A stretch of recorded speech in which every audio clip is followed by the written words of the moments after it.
Halo, assalamualaikum semuanya. Perkenalkan, nama saya Ajeng Yudangkara Witansa Putri dengan NIM 19.106.11.050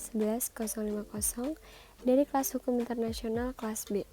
Di sini saya akan menjelaskan tentang sumber-sumber dari hukum internasional. Nah, sebelum mempelajari lebih lanjut, saya akan menjelaskan sedikit tentang pengertian dari sumber hukum internasional. Pengertian dari sumber hukum internasional merupakan berbagai materi, kebiasaan atau asas yang mengandung atau menjelaskan aturan-aturan hukum internasional. Dalam hukum internasional, tidak terdapat badan legislatif yang dapat mengeluarkan undang-undang yang mengikat semua negara, sehingga hukum internasional dibuat berdasarkan tindakan dan kebiasaan-kebiasaan negara-negara sebagai pemegang kedaulatan.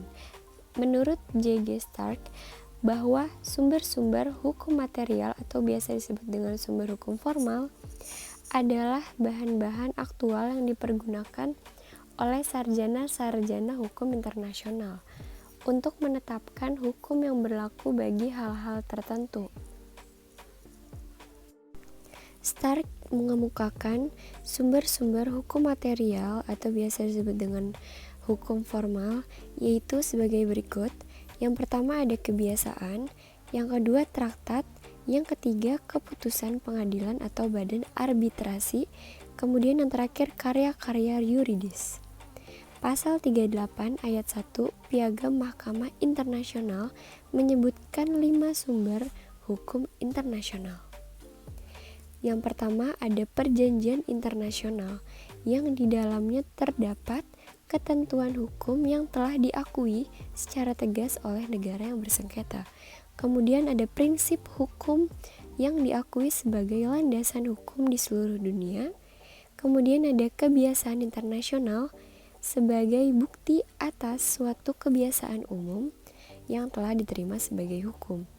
Dan yang terakhir ada keputusan pengadilan dalam berupa keputusan yang tidak berdasarkan pada pelaksanaan hukum positif, tetapi berdasarkan pada prinsip keadilan dan kebenaran, dan ajaran para ahli atau sarjana yang seringkali dikutip untuk memperkuat argumen mengenai kebenaran dari suatu norma hukum. Jika ditinjau dari sudut pandang sejarah, maka kebiasaan-kebiasaan internasional merupakan sumber yang terpenting atau terutama, karena kebiasaan-kebiasaan internasional merupakan sumber hukum yang tertua dalam sejarah.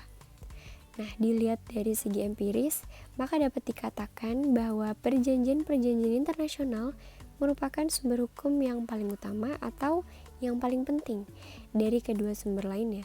Karena kenyataan dari dewasa ini menunjukkan makin bertambah banyaknya persoalan-persoalan yang diatur dengan perjanjian-perjanjian internasional antara negara-negara, termasuk pula masalah-masalah yang tadinya diatur oleh hukum kebiasaan.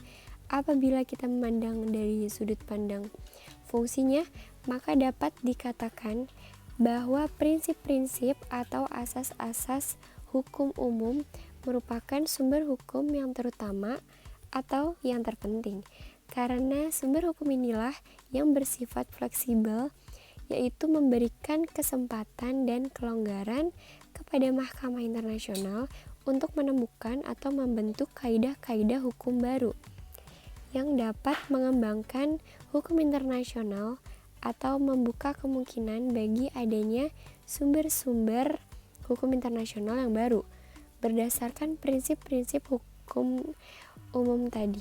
Sekian sedikit pemaparan dari saya mengenai sumber hukum internasional. Semoga dapat dimengerti dan mohon dimaafkan apabila ada kekurangan atau kesalahan kata. Sekian dari saya. Wassalamualaikum warahmatullahi wabarakatuh.